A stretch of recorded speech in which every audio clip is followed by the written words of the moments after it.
अस्सलाम वालेकुम। आज के लेक्चर में हम डिस्कस करते हैं एक पोएम जो कि वाल्टर डी ला मेयर ने लिखी है, जिसका नाम है तातारी। इसको टाटरी भी बोलते हैं, तारतारी भी और तातारी भी, तीनों एंगल से प्रोनाउंस किया जाता है। अब वाल्टर डी ला मेयर जो कि 25 अप्रैल 1875 को इनकी बर्थ है और 22 जून 1956 को इनकी डेथ है। इनकी इस शानदार पोएम जिसका टाइटल है तातारी, ये हम डिस्कस करने जा रहे हैं। इस पोएम के अंदर 4 ऑक्टेव यूज किए गए हैं। ऑक्टेव कहते हैं 8 लाइंस स्टैंजा को। ऐसा स्टैंजा जिसकी लाइंस की स्ट्रेंथ 8 होगी उसको ऑक्टेव बोला जाता है। तो 4 ऑक्टेव का मतलब इस पोएम की जो टोटल लाइन की स्ट्रेंथ है वो 32 बनेगी। 32 जो है वो टोटल लाइंस की स्ट्रेंथ है। इस पोएम के अंदर जिसका नाम तातारी है, एक इमेजिनरी लैंड के बारे में हमें बताया गया है जो कि एक यूटोपिया है और इस पोएम का थीम भी है। अब इस पोएम के अंदर हाइपरबली का यूज किया गया है। हाइपरबली कहते हैं एग्जेजरेटेड पोएम को या एग्जेजरेशन को। जिस पोएम के अंदर या जिन लाइंस के अंदर बहुत ज्यादा मुबालगा आराई की जाती है उसे हाइपरबली बोलते हैं। तो ये पूरी की पूरी पोएम जो है वो एक इमेजिनरी लैंड के बारे में, जिसको तातारी का नाम दिया गया है, उस पर एग्जेजरेटेड लाइंस शो करती हैं।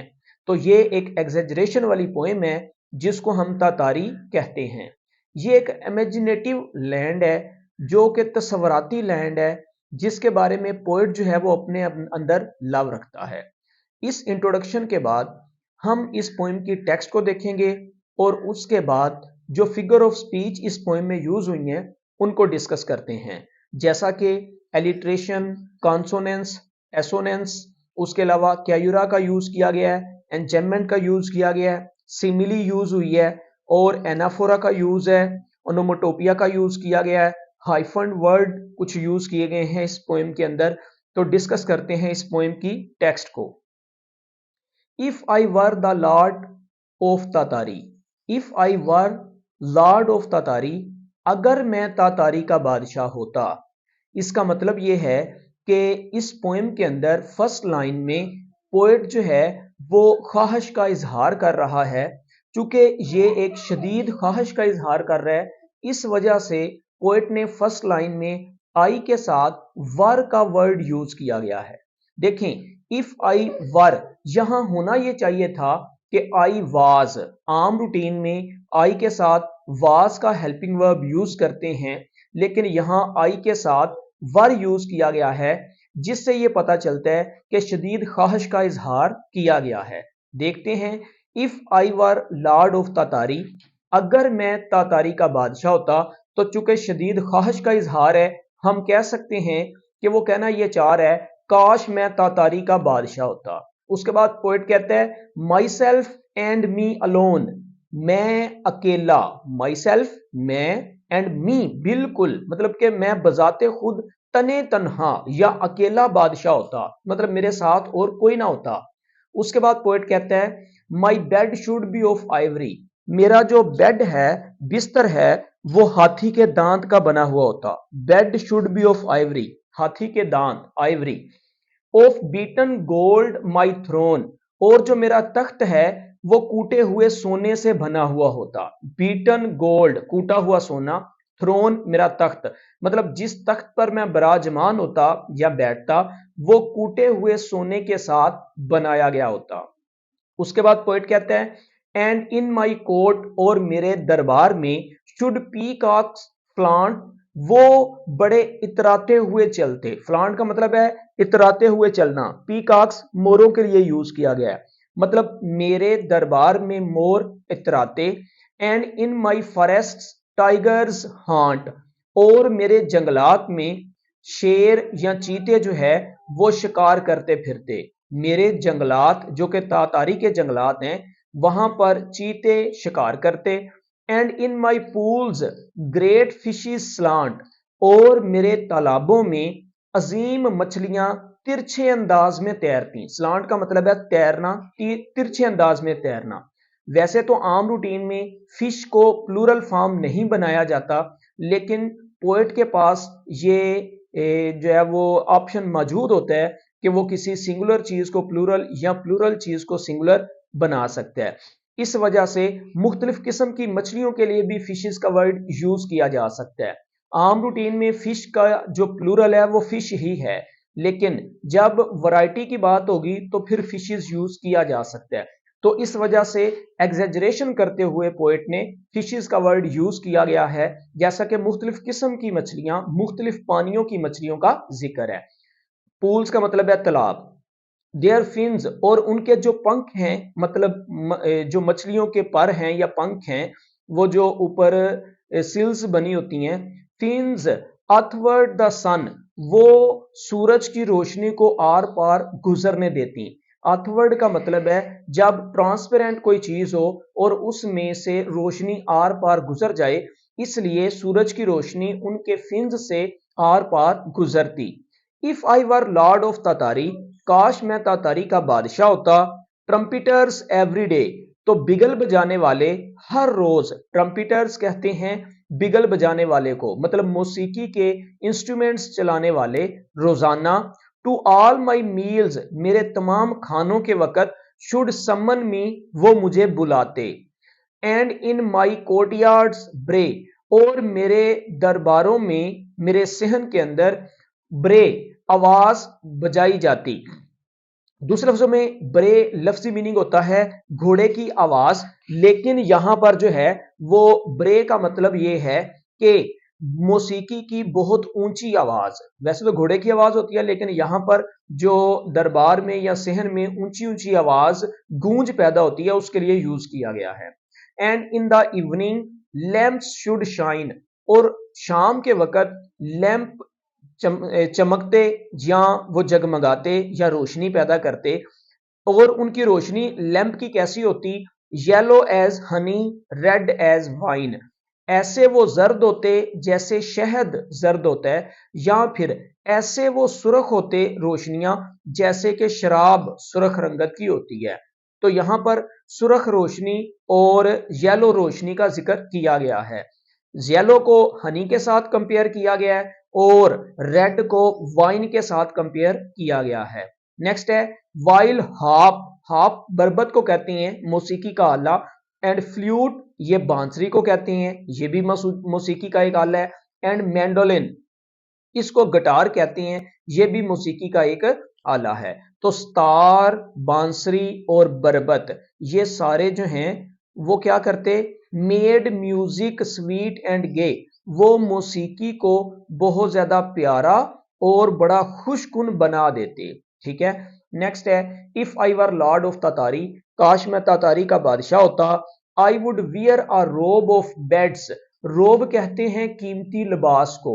बेड्स का मतलब है जिसके ऊपर छोटे छोटे मोती लगे हुए हों।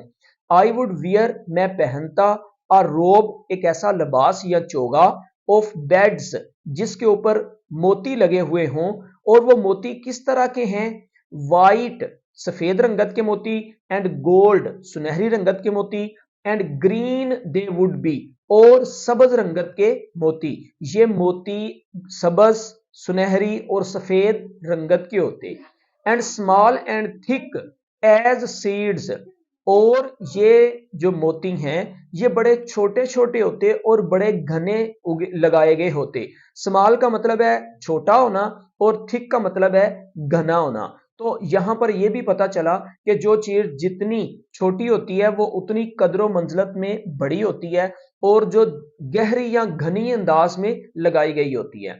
तो यहां पर जो है वो स्मॉल और थिक दोनों का वर्ड यूज किया गया है। अगर हम नेक्स्ट देखें तो आगे वाली लाइन में है एंड एर, एर का मतलब होता है बिफोर, मतलब इससे पहले। शुड वेन, वेन का मतलब है मध्यम होना। ठीक है। द मॉर्निंग स्टार, सुबह का सितारा, इससे पहले कि सुबह का सितारा मध्यम हो या उसकी रोशनी कम हो या वो अपनी रोशनी को खत्म करे, मतलब कि सुबह के सितारे की रोशनी मध्यम होने से पहले आई वुड डन माई रोब, मैं अपना चोगा या लिबास पहनता, एंड स्मिटर, और जो छोटी तलवार है वो पकड़ लेता, and zebras 7 should draw my car, और 7 ज़ेब्राज जो हैं वो मेरी बग्गी को या कार को खींचते। थ्रू तातारीज डार्क ग्लेड्स, ग्लेड्स जो है वो वादियों और घाटियों के लिए यूज किया गया है। तातारी की तारीक घाटियों के अंदर 7 ज़ेब्राज मेरी कार को खींचते जब मैं तलवार ले लेता और अपना लिबास ज़ेब-ए-तन कर लेता, और सुबह सवेरे मैं ये साजो सामान लेके जंगल की तरफ निकल जाता शिकार करने के लिए। उसके बाद पोएट कहता है lords of the fruits of Tartary, मैं तातारी के फलों का मालिक होता। अब यहां पर फिर वही बात जो पीछे फिश के साथ एस लगा के प्लूरल फॉर्म में मुख्तलिफ पानियों की मछलियों के लिए यूज किया गया। जो फ्रूट है ये भी सिंगुलर यूज किया जाता है, लेकिन जब ये मुख्तलिफ किस्म के फलों का जिक्र करें तो उसके लिए फ्रूट के साथ एस यूज किया जा सकता है। इसलिए lords of the fruits of Tartary, मैं मुख्तलिफ किस्म के जो तातारी के बाग के अंदर फल पाए जाते हैं मैं उनका मालिक होता। हर रिवर्स सिल्वर पेल, और जो दरिया हैं जो कि चांदी की रंगत और जर्द रंगत अख्तियार किए हुए हैं सिल्वर पेल रंगत के, मैं उन दरियाओं के पानियों का मालिक होता। Lords of the hills of Tartary, मैं तातारी की पहाड़ियों का मालिक होता। मतलब मैं बागात का मालिक होता, मैं पानियों का या समंदरों का दरियाओं का मालिक होता, मैं पहाड़ियों का मालिक होता। Glen thickets wood and dale, dale वादी के लिए यूज करते हैं। वुड यहां पर जंगलात के मीनिंग में वो यूज करना चाहता है, वैसे वुड का मीनिंग लकड़ी है, अगर इसके साथ एस यूज कर दिया जाए तो ये जंगलात के मीनिंग में है। थिकेट्स झाड़ियों के लिए यूज करते हैं। मतलब मैं ग्लेन, थिकेट, वुड और डेल, ये सारी वादियां, ये झाड़ियां, ये छोटी छोटी झाड़ियां, ये बड़ी बड़ी झाड़ियां और बड़े बड़े जंगलात और बड़े बड़े दरख्त और बड़ी बड़ी वादियां, इन तमाम चीजों का मैं मालिक होता। ठीक है। हर फ्लशिंग स्टार्स, इसके चमकदार सितारों का मैं मालिक होता। हर सेंटेड ब्रीज, और इसकी खुशबूदार हवाओं का मैं मालिक होता। इसका मतलब है कि वो लॉर्ड बनना चाहता है तमाम चीजों का जो तातारी के अंदर पाई जाती हैं। नेचुरल एलिमेंट्स भी उसने मेंशन कर दिए हैं यहां पर। हर ट्रेम्बलिंग लेक्स, जो लरजती हुई झीलें हैं, ट्रेम्बलिंग लरजना या कांपना, लेक्स पानी की झीलें, लाइक फार्मलेस सील्स, और वो कैसी झीलें जो कि बेझाग समंदरों जैसी झीलें होंगी, वैसी जो है वो झीलों का मैं मालिक होता। उसके बाद उसने कहा हर बर्ड डिलाइटिंग सिट्रन ट्रीज, सिट्रन जो है वो तुर्श दरख्तों के लिए यूज करते हैं, जैसे चकोतरे का फल होता है या फिर कोई किन्नू वगैरह जो कि तुर्श फल हैं, तो चकोतरे के दरख्तों के अंदर जो हर बर्ड्स डिलाइटिंग सिट्रन ट्रीज, वो परिंदे जो दरख्तों के अंदर बड़ी खुशी के साथ गीत गाते हैं, मैं उन चकोतरे के दरख्तों का भी मालिक होता जिसमें परिंदे आवाजें निकालते हैं। इन एवरी पर्पल वेल, हर अर्गवानी वादी के अंदर, पर्पल अर्गवानी वेल वादी के लिए यूज किया गया है। अब नेक्स्ट अगर हम देखें तो इस पोएम के अंदर जो फिगर ऑफ स्पीच यूज हुई हैं उनको मेंशन करते हैं। सबसे पहले अगर राइम स्कीम की बात की जाए तो इस पोएम की जो राइम स्कीम है वो बनेगी A B C और D। ये पोएम की राइम स्कीम है जो तमाम स्टैंजास की हमारे सामने है। नंबर 1, इसको अगर हम चेक करना चाहें तो देख सकते हैं फर्स्ट लाइन का लास्ट वर्ड है तातारी, और सेकंड लाइन का लास्ट वर्ड है अलोन, और थर्ड लाइन का लास्ट वर्ड है आइवरी। तो अगर हम देखें तो तातारी को आइवरी के साथ राइमिंग लाइंस कह सकते हैं जो ए बनेगी। इसी तरह सेकंड लाइन का लास्ट वर्ड है अलोन और फोर्थ लाइन का लास्ट वर्ड है थ्रोन, तो अलोन और थ्रोन ये बी राइम स्कीम बनेगी। मतलब ए फर्स्ट और थर्ड लाइन ए, सेकंड और fourth line B, A B, उसके बाद फ्लांट, हांट और स्लांट, ये सी तीनों जो हैं वो सी साउंड दे रही हैं, मतलब ये आपस में राइमिंग है। फिफ्थ लाइन 6 के साथ और सिक्स लाइन 7 के साथ ये आपस में राइमिंग है, और लास्ट पर सन जो कि 8 लाइन है, ये किसी से राइम नहीं करती, ये डी बन गई। तो इस तरह इस पोएम की जो राइम स्कीम है तमाम स्टैंजास की, वो बनेगी ए बी सी सी और डी। अब नेक्स्ट अगर हम देखें तो सेकंड स्टैंजा में भी फर्स्ट तातारी और ये मी के साथ राइम करेगा, डे ब्रे के साथ राइम करेगा, A B, next shine wine और मैंडोलाइन। तो मैंडोलिन ये सारे सी हैं, और लास्ट पर गे जो डी है। उसके बाद अगर थर्ड स्टैंजा में देखें, तातारी के साथ बी राइम करेगा, बेल्ट्स के साथ सीड्स राइम करेगा, उसके बाद स्टार स्मीटर और कार ये आपस में राइम है, और लास्ट पर ग्लेड्स। तो ए बी सी और डी। और लास्ट स्टैंजा की भी यही राइम स्कीम है, जैसे तातारी के साथ तातारी राइम कर रही है, राइमिंग लाइंस हैं। इसी तरह जो सेकंड लाइन है सिल्वर पेल, ये पेल जो है वो डेल के साथ राइम करेगी, तो ये बी, और ब्रीज सीज और ट्रीज ये सी हो गए तीनों, और लास्ट पर वेल डी। तो ये इस पोएम की राइमिंग स्कीम थी। अब हम देखते हैं एलिट्रेशन को। एलिट्रेशन क्या होता है? Repetition of initial consonant sound in the same line. जब एक ही लाइन के अंदर हम consonant sound beginning of the word use करते हैं, मतलब किसी भी लफ्ज के आगाज में जब कॉन्सोनेंट साउंड रिपीट हो रहा होता है एक ही लाइन में, तो उसे हम एलिट्रेशन कहते हैं।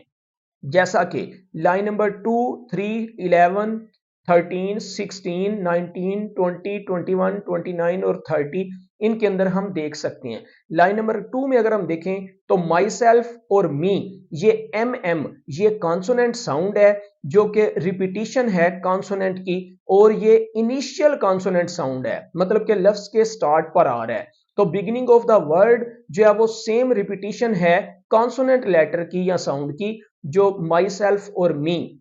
इसी तरह लाइन नंबर 3 में देखें तो बेड और बी, ये बी की कॉन्सोनेंट रिपीटिशन है जो एलिट्रेशन की एग्जांपल है। अगर लाइन नंबर 11 में देखें तो हमारे पास माई मी मील्स और मी, ये एम की रिपीटिशन है, कॉन्सोनेंट लेटर और साउंड है जो कि वर्ड के स्टार्ट पर इनिशियल कॉन्सोनेंट साउंड होगा, जिसको हम एलिट्रेशन कह सकते हैं। इसी तरह लाइन नंबर 16 में मेड म्यूजिक, एम की रिपीटिशन भी एलिट्रेशन है। लाइन नंबर 19 में देखें तो इसके अंदर भी हमारे पास गोल्ड और ग्रीन, जी की रिपीटिशन है, इनिशियल कॉन्सोनेंट साउंड जो कि एलिट्रेशन की एग्जांपल है। उसके बाद हमारे पास जो है वो स्मॉल और सीड, एस की रिपीटिशन है जो कि कॉन्सोनेंट इनिशियल साउंड है, उसको भी एलिट्रेशन कहेंगे। अगर नेक्स्ट हम देखें तो 21 पर भी शुड और स्टार, एस की रिपीटिशन है। इसी तरह अगर 29 में अगर हम देखें तो स्टार और सेंटेड, एस की रिपीटिशन, ये इनिशियल कॉन्सोनेंट साउंड है जो कि एलिट्रेशन की एग्जांपल है। और 30 नंबर लाइन में अगर हम देखना चाहें तो लेक्स और लाइक, एल की रिपीटिशन एलिट्रेशन कहलाएगी। नेक्स्ट हम देखते हैं कॉन्सोनेंस। कॉन्सोनेंस किसे कहते हैं? Repetition of consonant sound in the same line.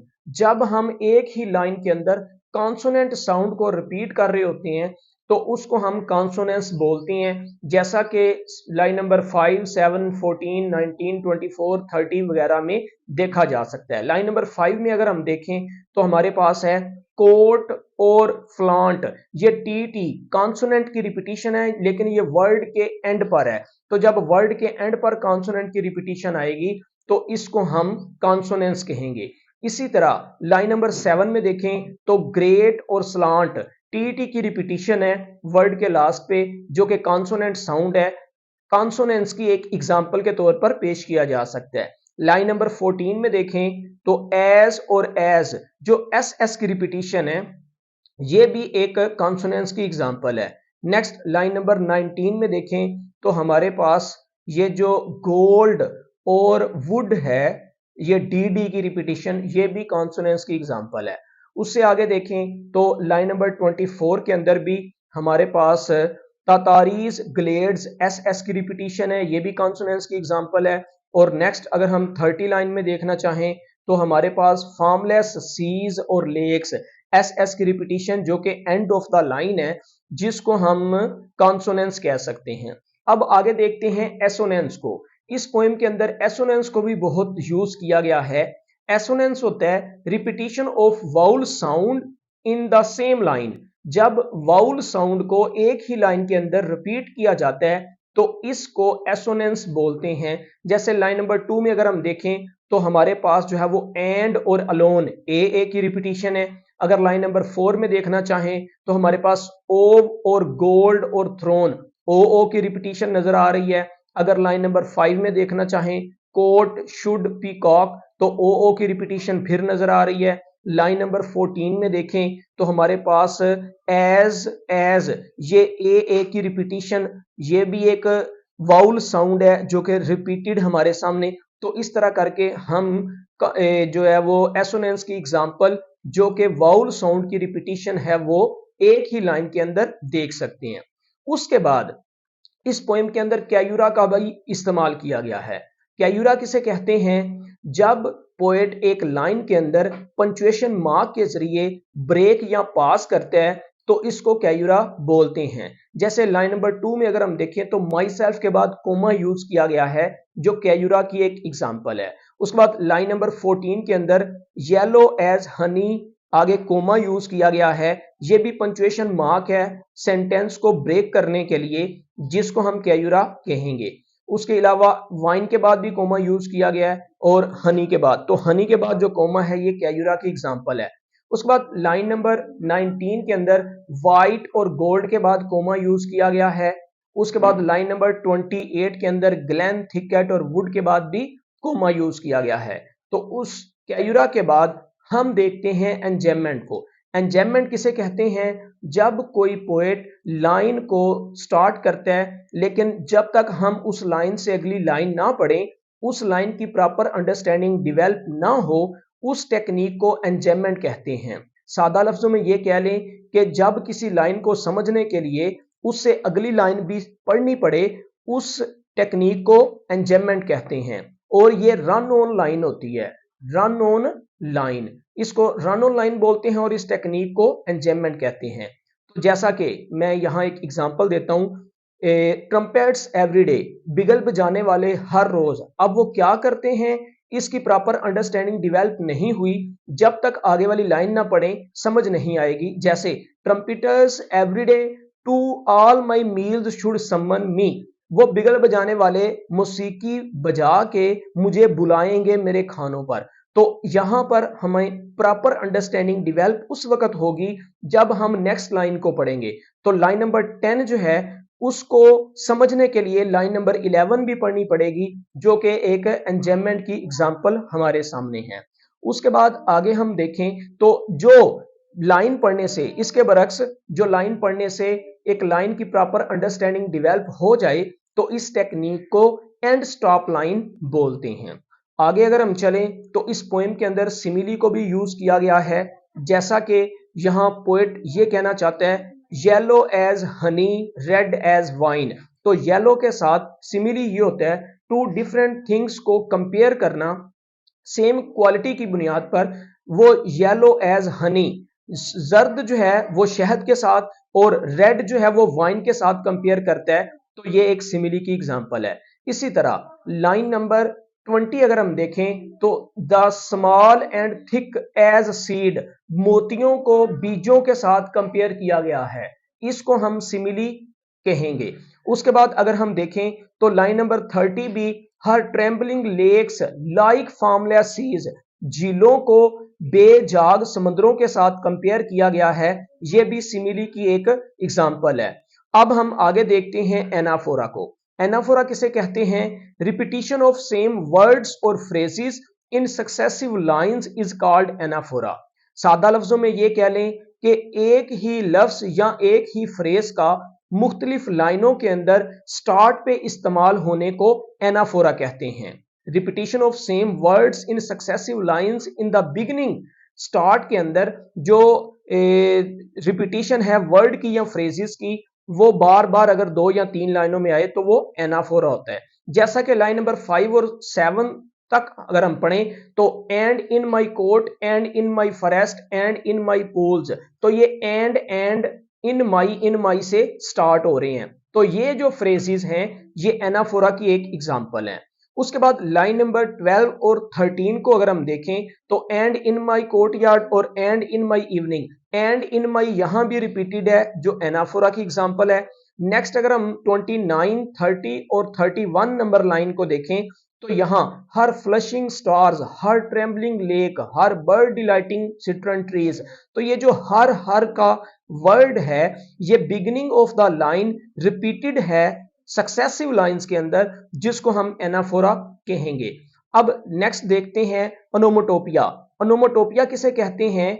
वो लफ्ज जो हमारी हियरिंग सेंस को अपील करे, टू अपील हियरिंग सेंस। जैसा कि लाइन नंबर 12 को अगर हम पढ़ें, इन माई कोर्ट यार्ड ब्रे, ब्रे जो है वो आवाज के लिए यूज करते हैं, तो ये हियरिंग सेंस को अपील कर रहा है। अगर लाइन नंबर 15 को देखें, while harp and flute and mandolin, ये मौसीकी के आलात हैं, मेड म्यूजिक स्वीट एंड गे, मौसीकी को बड़ा प्यारा बना देते हैं, तो ये भी सेंस ऑफ हियरिंग को अपील करता है। ये लाइन नंबर 15 और 16 के अंदर भी ओनोमोटोपिया की एग्जांपल देखी जा सकती है। उसके बाद इस पोएम के अंदर कुछ हाइफन वर्ड यूज किए गए हैं। हाइफन वर्ड यूज करते हैं कंपाउंड नाउन बनाने के लिए, तो ये लाइन नंबर 26 के अंदर भी हाइफन वर्ड देखने को मिलेगा, जैसा कि सिल्वर पेल, ये हाइफन वर्ड है। अगर लाइन नंबर 31 में देखें तो बर्ड डिलाइटिंग सिट्रन ट्रीज, ये हाइफन वर्ड यूज किए गए हैं। उसके अलावा ये एक हाइपरबली है जो कि एग्जेजरेटेड पोएम है। तो मिलते हैं नेक्स्ट वीडियो में। अस्सलाम वालेकुम।